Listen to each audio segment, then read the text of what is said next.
Hello friends, welcome to my channel. I am Shri Dinesh Kumar Vasram Pawar from Vijayanti Madhyamik Ashram Shala Akrale, Taluka District Nandurbar. I am working as a teacher the same school. Dear students, today we are going to learn the poem Unit 1.1. The title is A Teenager's Prayer. The poet name is J. Morse. In this poem, a teenager is expressing his thoughts about the decisions he wants to make for leading successful life. He prays to God to help him to lead the best life. So let us start this poem. The title is A Teenager's Prayer. A Teenager's Prayers याचा अर्थ असा आहे की एका किशोरवयीन बालकाची प्रार्थना. ह्या कवितेचं title असल्यामुळे याच्यात कवी काय म्हणण्याचा प्रयत्न करतोय, काय त्याच्यात व्यक्त केलेलं आहे, आपण या कवितेत ऑलरेडी पाहणारच आहोत. Look at the first stanza. Each day brings new beginnings, decisions I must make, I am the only one to choose the road that I will take. Each day brings new beginnings, along with it. So at the beginnings of each day, I must make my own decisions. There are different paths of lying before me, but to choose the road on which to travel is solely my responsibility. ह्या पहिल्या कडव्यामध्ये कवी म्हणतो की येणारा प्रत्येक दिवस एक नवीन सुरुवात घेऊन येत असतो. या प्रत्येक दिवशी मी जे काही करणार आहे किंवा मी जे काही करणार आहे त्या सर्व गोष्टींचे निर्णय मलाच घ्यायचे. माझ्यासमोर असणारे जे मार्ग आहेत, अनेक पर्याय आहेत, अनेक वाटा मला दिसतील, मात्र त्यातली कोणती वाट निवडायची हे मलाच ठरवायचं आहे, असा या पहिल्या स्टांजामध्ये कवीने उल्लेख केलेला आहे. नाव let us move second stanza. There is I can choose to take the road of life that leads to great success or travels down the darkened road that leads to great distress.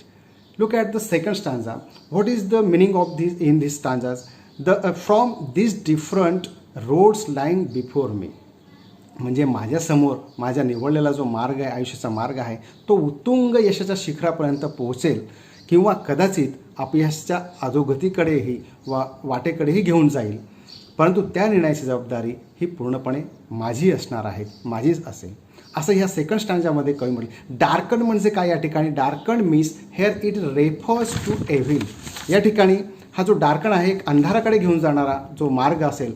जर मी चांगला मार्ग निवडला असेल तर तो मी एक चांगला यशाकडे जाऊ शकतो, आणि वाईट निवडला तर तो एक अंधाराकडे किंवा एखादा अनिश्चिततेकडे मला घेऊन जाऊ शकतो, असं ह्या सेकंड स्टांजामध्ये उल्लेख केलेला आहे. Let us move to third stanza.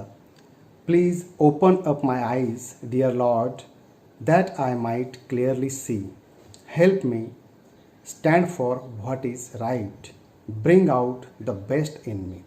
In the third stanza, the speaker of the poem directly addressed to the Almighty God. He pleads to the Lord to open up his eyes so that he might see clearly. He also prays to God to help him stand for what is right and to bring out in the best in him. या third स्टांजामध्ये कवी प्रार्थना केलेली आहे भगवंताकडे की हे देवा, ह्या जगात चांगल्या गोष्टी आहेत ज्या त्या मला पाहता अनुभवता याव्यात, अशी दृष्टी मला दे. जे योग्य आहे, न्याय आहे, त्यासाठी ठामपणे मला उभे राहता यावे आणि माझ्यातील सर्वोत्तम गुणांना योग्य दिशा देता यावी, यासाठी मला मदत कर.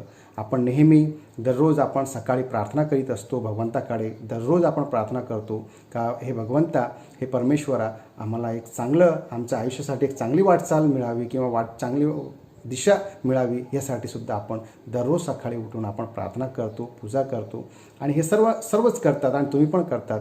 तर ह्यासाठी आपण दररोज प्रार्थना केली पाहिजे भगवंताला. नेहमी अचानक कोणत्याही वेळेस आपण पूजा हे सकाळीच करायला पाहिजे. खरं म्हणजे सकाळ आणि संध्याकाळ 2 टाईम नेहमी पूजा केली पाहिजे. Fourth stanza. Help Lord to just say no when temptation comes my way, that I might keep my body clean and fit for life each day. The fourth stanza, the speaker goes on to seek help to enable him to say no when he is faced with situations where he may overcome by a strong desire to do something bad or wrong. The speaker also prays for God's blessing so that he keep his body clean and fit to face challenge of the each day. ह्या चौथ्या स्टांजामध्ये कवी या ठिकाणी एखाद्या मोहाच्या क्षणी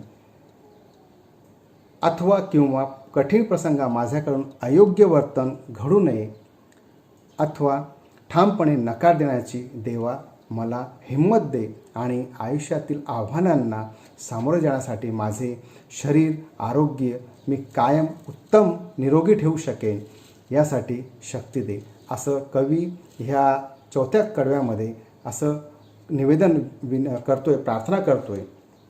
now last stanza, fifth stanza. When my teenage years are over I know that I will see that life is lived its very best with you walking next to me.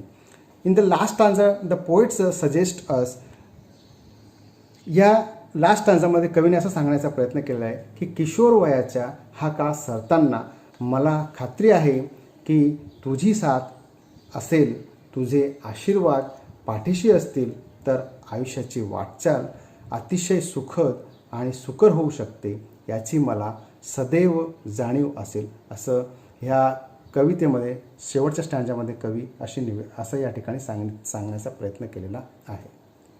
So thank you for watching this my video. Okay, bye.